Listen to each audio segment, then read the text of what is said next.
People often think you're quiet, maybe even distant. But inside, your mind is constantly processing, noticing tones, shifts, subtle signals others don't even realize are there. If you've ever felt like you're watching life instead of living it, like there is a sheet of glass between you and everyone else, this video is for you.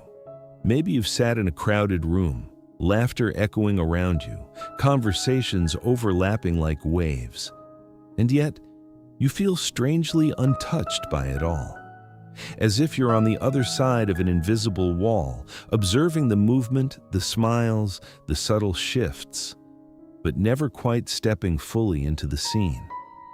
People might call you distant, quiet, even antisocial, but here's the truth no one told you. You're not cold, you're not arrogant, and you're definitely not broken. You're overwhelmed by how much you notice. While others drift through interactions, you're picking up micro-expressions like faint signals on a radar. You hear the hesitation behind someone's words. You feel the tension hiding beneath a polite smile. You sense the unspoken currents in a room the way a sailor feels changes in the wind. And over time, that constant stream of information creates a strange experience, one where life feels less like participation and more like observation. Welcome to what I call the observer trap. Hyper-awareness sounds like a gift, and in many ways, it is. Your brain is constantly scanning, reading the room, predicting reactions, mapping emotional signals in real time. It rarely fully switches off, but it comes with a hidden cost. Your mind doesn't just hear what's said, it maps the architecture of the interaction. While others are focused on the topic of conversation, you're noticing tone shifts, emotional undercurrents, subtle inconsistencies. You see the small pauses that reveal uncertainty, the quick glances that hint at discomfort. It's like running 10 programs in the background while everyone else is running one.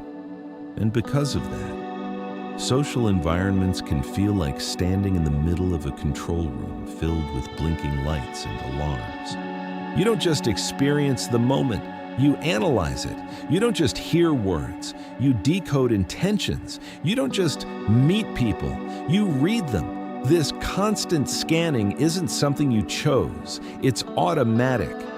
Your nervous system is tuned to pick up detail the way a high-sensitivity microphone captures even the faintest sound. But here's where the trap begins. Because when you see so much, it becomes harder to relax, harder to be fully present without slipping into the role of the watcher, and slowly, almost without realizing it, you start pulling back. Think about how you feel after a long social gathering. Not just tired, but drained in a deeper way. As if your mind has been running a marathon behind the scenes. You might leave early, telling people you're exhausted, because you are. But it's not just physical fatigue, it's processing fatigue. You've spent hours filtering signals, interpreting moods, managing impressions, all while trying to appear effortless. It's like holding a camera steady for hours, capturing every detail no one else notices. Eventually, your arms start to shake. So you retreat. You gravitate toward quieter spaces, one-on-one conversations, or sometimes silence, because silence doesn't demand interpretation. And here's the painful part. Others may misunderstand your withdrawal. They may assume you're uninterested or aloof. But inside, the reality is very different. You care deeply. You simply can't ignore what you see. Pretending not to notice tension, pretending not to see the fractures beneath the surface, that takes energy. And over time, conserving that energy becomes necessary, not avoidance, but survival. There's a quiet paradox at the heart of being an observer. You crave connection, real, honest, meaningful connection, but you also crave safety.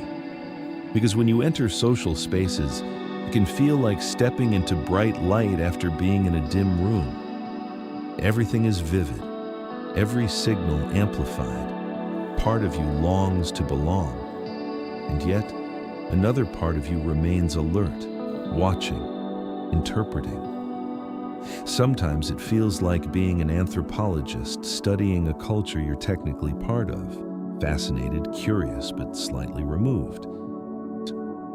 Here's the shift that changes everything. What if this isn't a flaw, but a form of precision? What if your sensitivity is not a barrier, but an instrument? Because the same awareness that makes crowded environments overwhelming also allows you to see authenticity when it appears.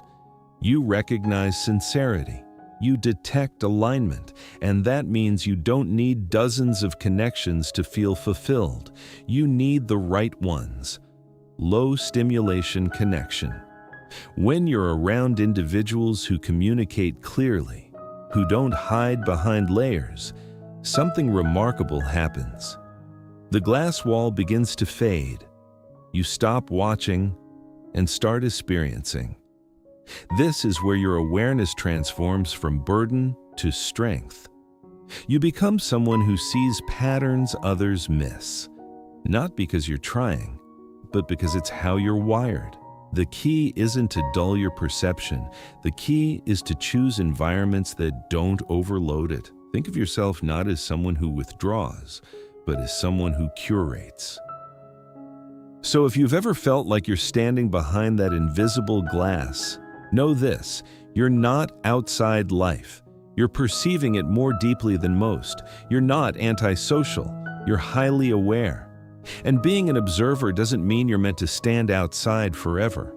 It means you have the ability to see clearly and to choose wisely. If this resonates with you, if you recognize yourself in these words, I want you to do something simple. Comment below, "I see it," not just as a message, but as a quiet signal that you understand what it means to notice the subtle things. Because you're not alone behind that glass. There are others who see it too. And together, you don't just observe the world, you help it become a little more real. If this analysis seemed familiar to you, leave a like, share it with someone who needs to hear it, and if you're ready to understand the hidden parts of your own mind, subscribe to the Psyche Archive. Welcome home.